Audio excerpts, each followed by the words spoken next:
Hey class, so we're back. We're also going to cover lesson 6 here this week. So let's get into it. We're going to talk about content marketing. So we started talking about content marketing. We were talking about SEO. So this is just taking that a little bit farther. So once we kind of know these keywords and what we want to kind of do, now we've got to actually put together the actual content that will bring these keywords to life on the site and in some of the other material. Again, so we're in now on week 6. We're going to be doing content marketing. Just quickly to recap, I mean, I won't do this too much because you just watched the other video, but we talked about there's a lot of websites, and you've got to be on the first page of the search results to really get any impact. And really, there's both the paid and the organic. So we're talking about organic for the purpose of this particular course. We talked about how you'd take your persona and basically build it into understanding what they're looking for, the 4 P's of your product. You would basically be able to build this keyword search phrase that would allow you to really be showing up in the Google search engines and then incorporating those keywords from that search string into your web content. This is kind of the gist of that.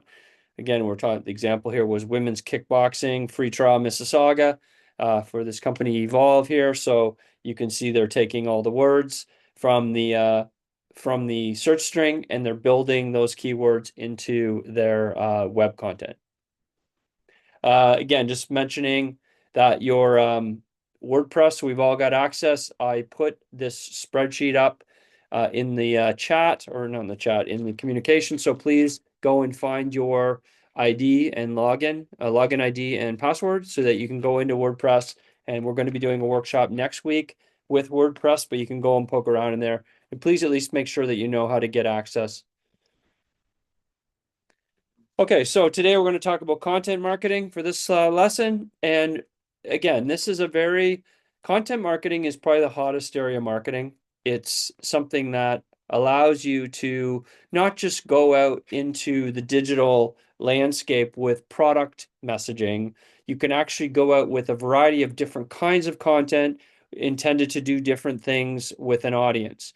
And really, if we think about this for those of you into football, the ability to move somebody from, someone who's never heard of you, do some awareness type content with them where they kind of start to understand you, and then move them through the marketing funnel to become a customer, to ultimately convert to a transaction with you, become a customer, and then start to basically increase loyalty, their satisfaction by continuing to do content marketing with them, even after they purchase from you, ultimately becoming a satisfied customer and an evangelist that drives referrals.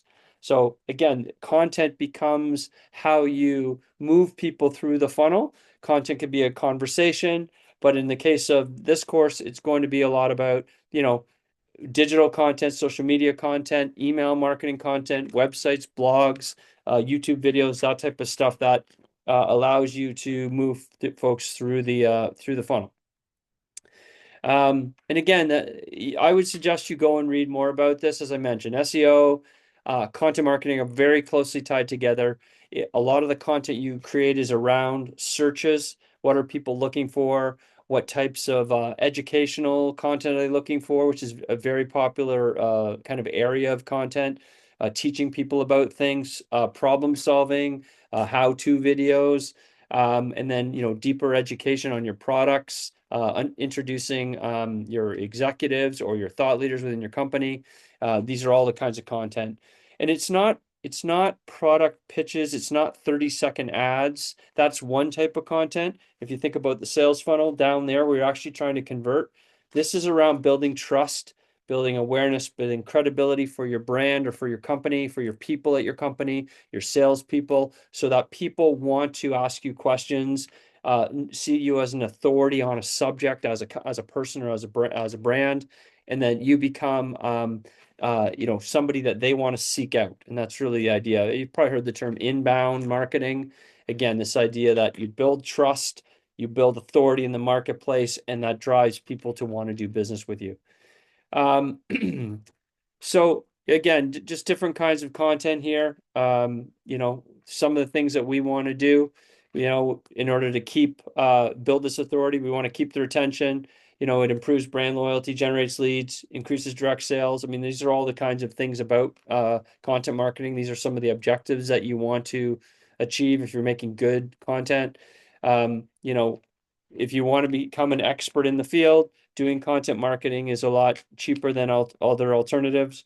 And it's just a very powerful way to build authority. And I'm sure most of you are familiar with the concept of influencers or even companies that have people within the company that are, talking about any subject. It could be software, it could be shoes, but they have usually there's people that are talking about things that are educating and that are showcasing technology, or they're showcasing a new product or feature. They're not selling it, they're just talking about it. And that's really what we're talking about here. It's a highly effective way to do marketing in today's day and age. Um, So, I mean, there's lots of great examples of this. I mean, Red Bull is one of the original content marketers. Their content marketing budget is very, very high. Most of you probably know Red Bull. I mean, Red Bull was not that old, not that old a brand. They started relatively, a short time ago versus a lot of other brands. But they sponsor all these extreme sports. They have all these crazy activities.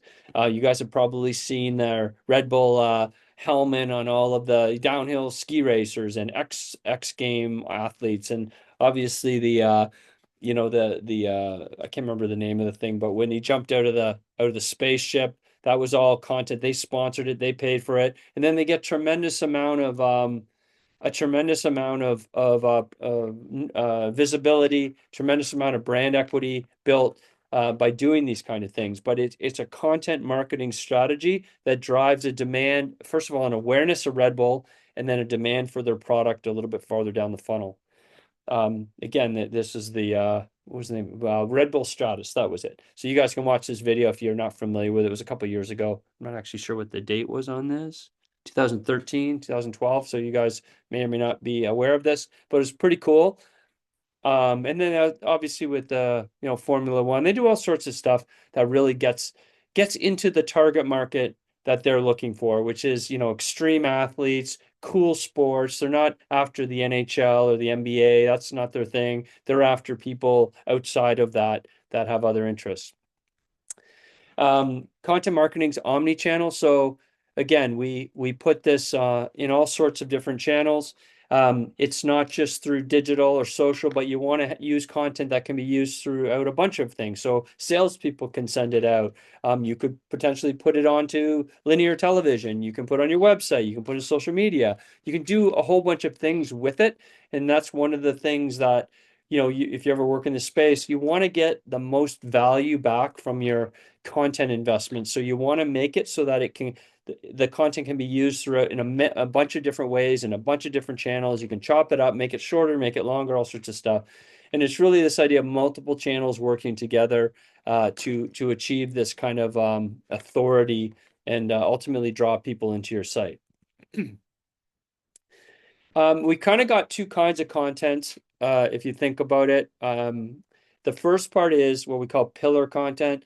So on your website, so if you go to any website, you go to the Nike website, they have pillar content on their site. It's always there, product information, customer service information, store locators. Think about the about us, those kinds of things. Then you've got what we call micro content. So this is content that is smaller, little bites. These are stories, these are videos, these are things that are used basically to spread it out and push out into the digital channel. They could be little slivers of the website content, but as you guys know, posts are short, videos are short, and so you take the pillar content and you stretch it out and use it as many places as you can. And you can even create a lot of micro content with specific purposes. And I'm sure you guys are very digitally savvy, social media savvy, and you see these little videos and all sorts of stuff all the time. Contests, videos, all sorts of interesting things. So for the purpose of this course, I mean, content marketing is a very deep subject. Again, I would encourage you guys, if you're interested, it's a growing area. It's a fun area to work because you're doing a lot of cool stuff. But for the purpose of this, what we're going to do now, if we go back to our green box here, which was where we left off the last lesson, you're going to work on your keyword phrases for assignment 2. You're going to figure out the SEO search query that is relative to your persona. Then you're going to start to build this pillar content. This is your website now. So this is the next step in the assignment, is your actual website. So you've got kind of the phrases and the keywords you need to incorporate for your persona. Now you've got to build it into a content experience that's going to be static. So your website is going to sit there all the time. So if you think about a gym or a fitness facility, when you go to their fitness, you go to their website, you're going to see, here's an address. Here's who our trainers are. Here's the services we provide. Here's pictures of the facility. Those are pillar content. Then you might have a more kind of micro content, which is things like it could be blog posts, could be a fitness schedule that changes all the time. These are things that are more dynamic, right? So we're going to start with the pillar content, and then we're going to when we get into the social media posts and the email, we're going to talk about kind of the micro content. And that's the stuff that's going to drive people back to the website. Again, if folks aren't familiar with Gary Vaynerchuk, interesting guy. Again, he's content marketing specialist. He's got a lot of tips. If you're interested in this, I would follow him or check out some of his videos, but he's a pretty clever guy. And again, we kind of covered a lot of this, so I'm going to leave it for you guys. So one thing about pillar content, again, this is used for organic search. So the keywords are going to be in that pillar content on your site. So when I look at your site, I should be able to look at the keyword phrase that you're using around your persona, and then I should be able to go to your site and see a lot of those keywords in the copy, right? Over and over again, right? It's long form content, so you're going to actually write paragraphs.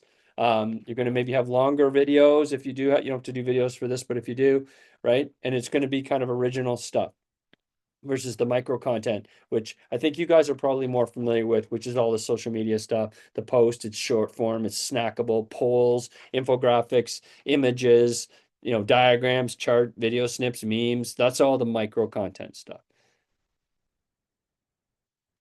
So again, this is just a good little chart. I know we've had a couple of these that we've played around with a little bit, but a little periodic table. So these are just a good reminder of all the different kinds of content types. So we got how-to videos. I'm not going to go through them all. Customer reviews, FAQ question stuff, time-saving tips, fun stuff, productivity lessons. So there's all sorts of categories. If you ever have to brainstorm content, if you ever work in a marketing department, especially in digital, you're going to have to brainstorm content ideas and stories, and what are some of the blog post series that we could do. We talked a couple of weeks ago about when you're producing content, you don't want it to be one-offs. You want to develop series of content, storylines that can go on for, a month or at least a few weeks. And because it makes content brainstorming easier. This is going to be a series of, the top 10 ways to things you should think about when you're buying a car. And it's going to be a series of posts, 1, 2, 3, 4, 5, 6, 7, 8, 9, 10, each talking about one thing to think about when you're buying a car. Again, just different content formats. So after you get kind of some topics, articles, slideshows, you can do games, apps, tools, ebooks. There's a million things, and there's even more than are on this list. But there's lots of ideas. That's why content marketing is fun. You're doing all this crazy stuff and just coming up with ideas and then doing whatever you have the budget to do, which is kind of how it works. It is important. Content marketing is a very strategic exercise. You're not willy-nilly just going out and creating things. And those are some of the programs, and you're going to run across them in your career where they don't do that well. You have to understand your audience. So for instance, with the fitness thing and your objectives, the objectives of all your content marketing are to get people to come to the gym. And not everybody, a specific persona to come to the gym. That audience. So you're going to build all your content strategy around that. The timing of it, the budget that you have. You can't go off and design things that are crazy amount of money and then you don't have the budget to do it, right? So in terms of best practices, you want to have value. You want to deliver value when you deliver a piece of content. It could be entertainment. Like you think about how people, why they consume content, right? There's a tip in there, there's knowledge in there, it's fun, it's entertaining, it makes you laugh. Like there is a bunch of reasons, but there needs to be some sort of value to it. It's relevant to the person. So again, going back to your persona, you're not going to produce stuff that's not relevant. So you go back and look at her persona and you look through all the things she cares about, fitness tips, travel, all those things. There's got to be something in there that resonates with her, right? It's consistent. So you're constantly doing it. You've got consistent branding to it. You got a consistent voice to it. So you start to build on each other and have different varieties, right? Try different things, right? To make sure that you're giving, again, think about consuming the content. You're the persona. I can't remember her name, Michelle. You're Michelle consuming this content. What's going to make her want to keep following you, keep getting your emails, keep coming and checking out your website? It's having a variety, being valuable, being relevant, all those kinds of things. So this is just an example. So it's Julia. So again, we're looking at Julia and we're trying to think about what can we do here. So we can do a campaign message is fun fitness classes for busy women, right? That turns into a key phrase, women kickboxing free trial Mississauga. That's going to be our search term based on our campaign message. Then we're going to go and try to create some relevant, valuable content, micro content around this. So we're thinking reviews. So she may not be comfortable. She's never heard of the gym before. So we're going to do video testimonials, people talking about how awesome the gym is, all those kinds of things. That could really help someone like Julia feel more comfortable coming. Maybe get some of her friends to talk about how awesome it is. Then we're maybe showing some videos of people having fun at the gym, right? Making it feel like something that appeals to her, right? And then the content fun 30-minute kickboxing workout for busy women. This could be our pillar content. So we're going to write sections, paragraphs, maybe a blog post, our product information is going to be framed up around this. So now when she comes and is teased or finds us through search or finds us through social media content, when she lands on her website with our pillar content, she's going to see the same messaging that resonates with her, right? So hopefully that makes sense. So the point is this has to be all connected together. It's a strategic exercise, and the content creation and the ideation has to be done within the context of the rest of this, or it doesn't work. The other thing to keep in mind, and it's not in here, is the objectives. What are the objectives of this exercise? Again, they're not in this slide, but that's the first question I would ask if I saw this. This is great, but what are we trying to do? Are we trying to get her to sign up? Are we trying to get her to come for a visit? Are we just trying to get her to our website? Or are we trying to get her to sign up for an email newsletter? Because it will change a little bit of this depending on what the objective is. Again, I would strongly encourage you to go and look at these videos. Garrett, who leads this course, has gone and searched and found some really interesting videos with some good little tips. And it really helps you get a good sense of some of the tricks of the trade. So this is the kinds of content that works for SEO. So going back to Google indexes it well, they like it. Video content now with tags on it is very popular because people are looking for video content. So those types of things. So assignment 2, right? Just to go back and reiterate, you're going to go and try to find the keyword phrases that are connected to your persona. Then you're going to basically come up with the phrase, 4 to 5 words that is a medium tail kind of length search frame. So when you put that into Google, you should only see there's less than 500,000 results. I know that still seems like a lot, but when you start to play around with this, you'll see you can tighten up where there's less results by adding more keywords, but try to find a good mix there. And that the words are something that can be repeated in your copy on your website, right? Those are what you're looking for. And you can use this slide here and you can check it off as you go if you want, but that's kind of the idea of this particular assignment. So these are the 2 ones we're going to do. So we're going to do the key phrase, and then we're going to start to do the content marketing, which is where we actually start to write the copy that's going to be on your website, right? What's going to be the sections? what's going to be the actual copy, and it's how is it going to have those keywords in it. And then we're going to take the copy and we're going to put it onto the website and start designing the actual website. We're going to start doing that in the next class when we start to use WordPress. But you need to come, before you ever build a website, you have to have this stuff in place. Just like we needed the strategy and the research before we knew our keyword phrases, we need to have this stuff ready so that we can then go and design a website to put the content in the kinds of sections that you're envisioning to deliver for your persona. So you can go in the interim, if you want to go play around with the website, it's somewhat intuitive. You can try. As I said, get your name and password. If not, we will do that next week. We're going to do kind of a workshop in class where we're going to actually go in and start to play around a little bit with this. But do come with your assignment or a good chunk of that done because you're going to need it. All right. Okay, so we have to do one more quiz this week on this topic. And you hopefully have a chance maybe before you do your quiz, maybe watch a couple of the videos that are linked in the PowerPoint here. They may provide some of the information. And then next week, as I say, we're going to get hands-on and we're going to go and actually start to play around with this. If there's any questions in the interim, please let me know. Because the Google search SEO stuff is a little tricky. So we might review that a little bit in class at the beginning of the next class and just make sure everybody's comfortable with kind of how that works. All righty. So that's it for this week. Please let me know if you have any questions.